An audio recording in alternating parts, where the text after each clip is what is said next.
Hi, I'm Courtney Stanton of Courtney Stanton Confidence Coaching. Today I'm talking to Brandi Good.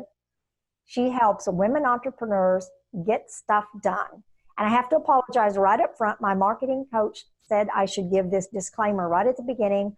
I have an eye injury that I am coping with at the present, and the lights bother my eye, so I blink a lot. It's either that or wear an eye patch. So I have chosen to just blink. Seriously, no kidding, no kidding. Yeah. So I am going to let Brandi tell you a little bit about herself. She is an amazing lady, very talented, very creative, and I'm going to let her tell you a little bit about herself before I jump back in. Take it away, Brandi. All right. Well, thanks for that. And if you had asked, I would have worn an eye patch with you, so we could have been in solidarity if I had known that. Yeah. But so a little bit about me, just so that all the viewers can kind of understand where I'm coming from. So I have my own business that has been running for about 7.5 years in now.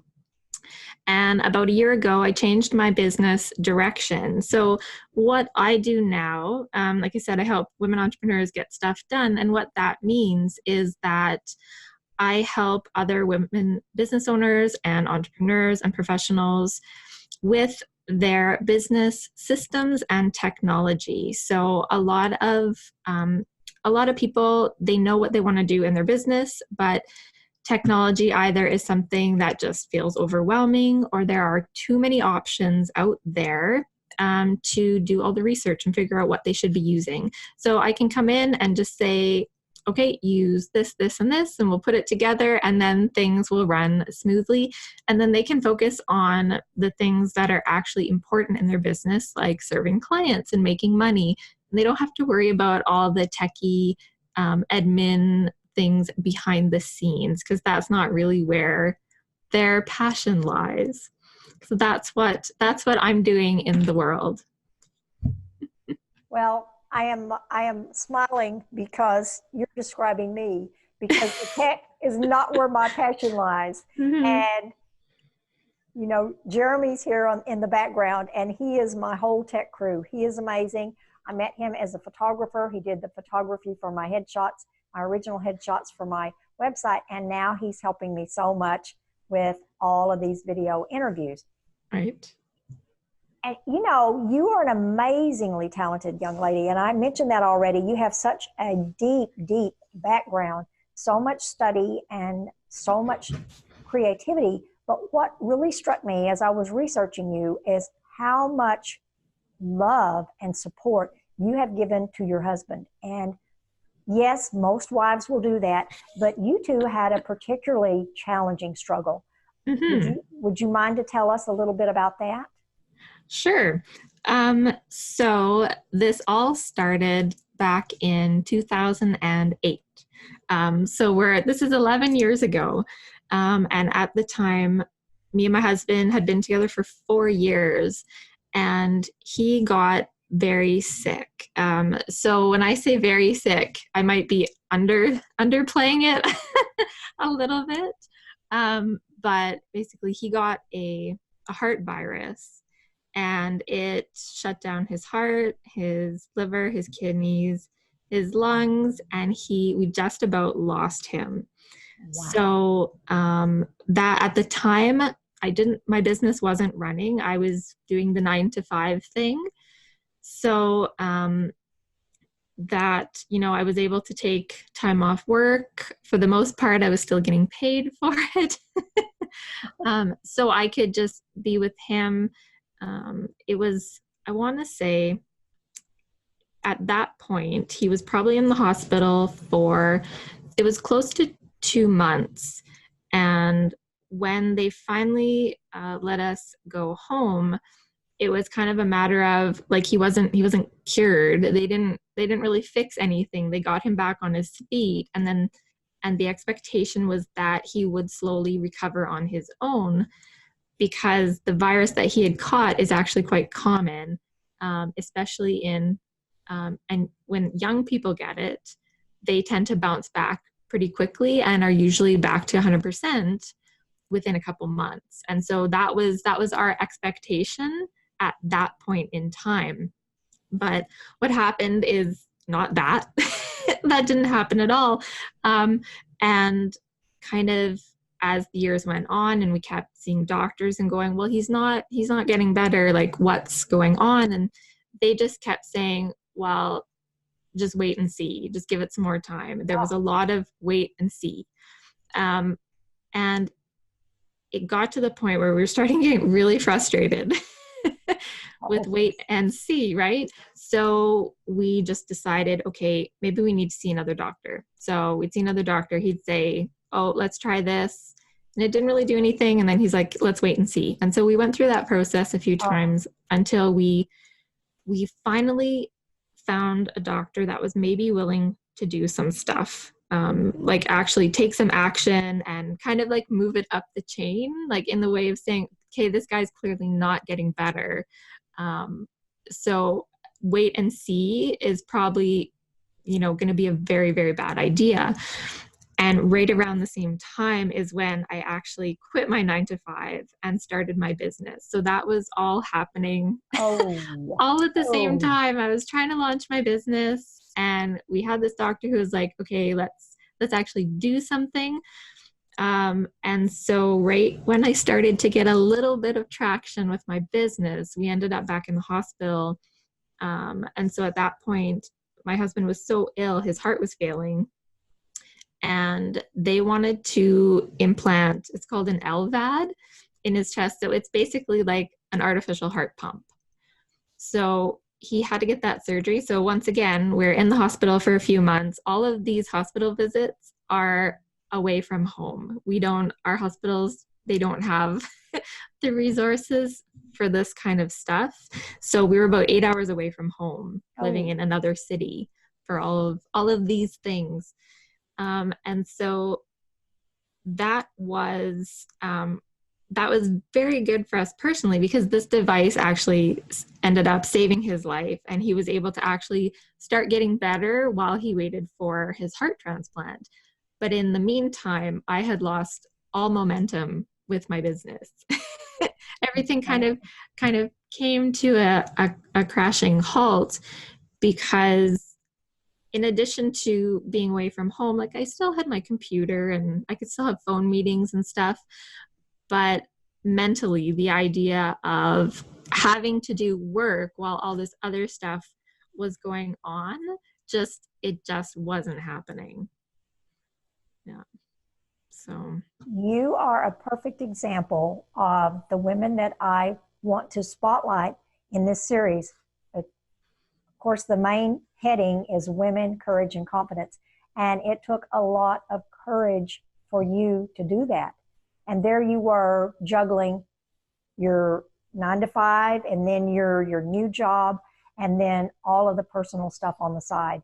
And I have to applaud you. Is he 100% well today?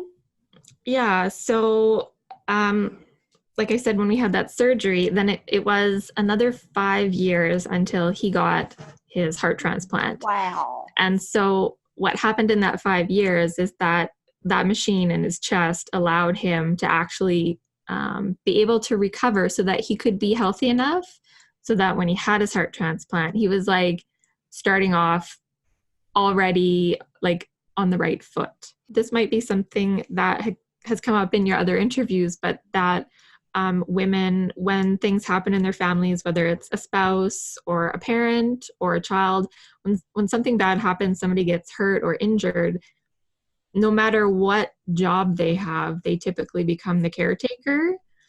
And so, when you're trying to do a job or run a business and caring for somebody, it's just something that seems to affect women so much more than men. And so I thought, well, if I could do this for me, I can do this for other women who are going to find themselves in the same situation as me. And that, you bring up a really good point. That is exactly why this series is called Women, Courage, and Confidence. It's not that men don't have courage and confidence. It's that men and women very often have different roles. Not 100% of the time, because I am certainly not sexist, but as you said, very often the caretaking falls to the woman, or she steps up to do Right. it. And it can be, just like you said, parents, children, friends even, and spouses and significant others. Right. And I know, because I juggled, when I had small children, I juggled business and the home and small children. And if the kids got sick, it was never a question of who would take off work to stay home with the kids. In fact, Right. my husband at the time would always say, "You're their mother," and that really truly reflects the attitude in society. Not that there's anything wrong with that, but that's what happens with women. Yeah. And you do, not all women really have the courage to do it, but they dig deep and they find it. Yeah. And they move ahead. It's amazing how much courage or how much strength women can dig down and find. And you are such an excellent example. And what is really such a good example that you're providing is you're still in good spirits. You've got a great sense of humor, and you're very resilient. And I certainly appreciate that. I had intended that we would talk just about your business, because that alone is phenomenal, that you have built that from scratch and made it very successful. But then the personal side makes it just so much more obvious how much talent you have. What would you say if you could offer a lesson to young women that are just starting out and are looking to you? What advice could you give them? Oh man. Oh, the pressure. Yeah. Yeah, like this is a question that tends to come up a lot, like when you're doing like videos like this or webinars or panel presentations, and Yes. people are like, what advice did you give? And I think I probably say something different every time. And that's okay. Yeah. Yeah. It's like, what is the best advice I have for today? I think, like, it seems, I don't know if it's counterintuitive or not, but because there's so much fear around starting a business, especially if your background is not entrepreneurial, you don't have anyone in your family who's owned or run a business or anything. So it can kind of seem, like you're jumping off the deep end, and there's no water there. You're just jumping off.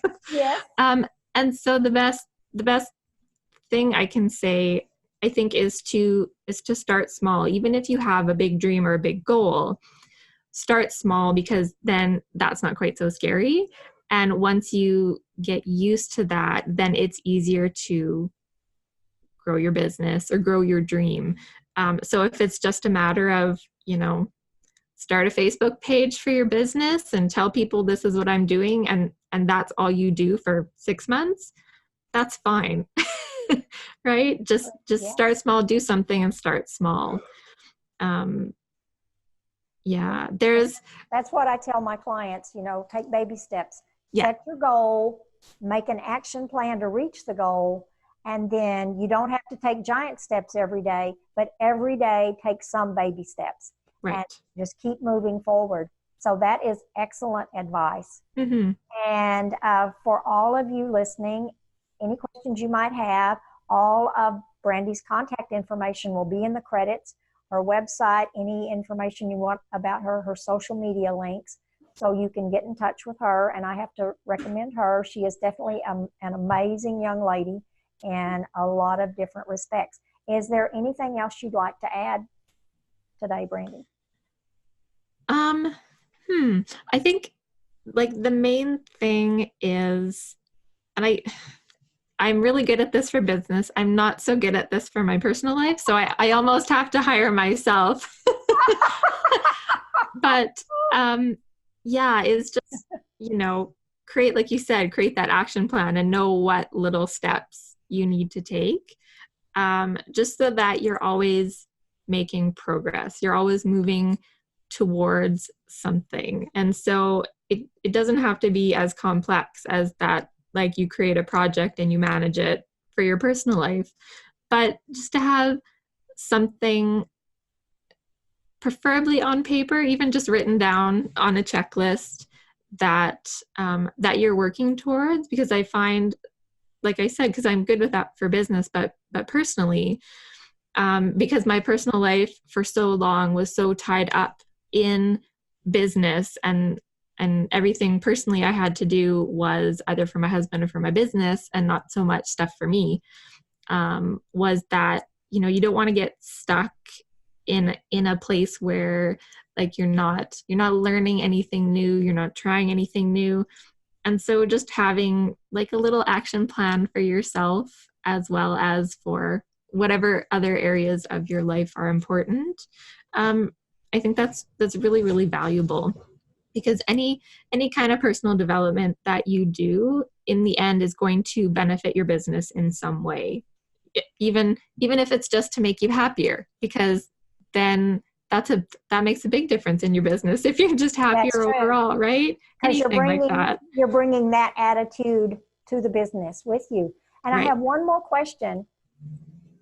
With so many demands on your time, I know with your husband and his healthcare and his challenges, and now growing this business and becoming successful, how do you carve out time for you personally, just for yourself? Right. So that is an excellent question. And it's something that I'm continuously working on, because like I said, my focus for so long wasn't on me. And so it's something I need to get better at.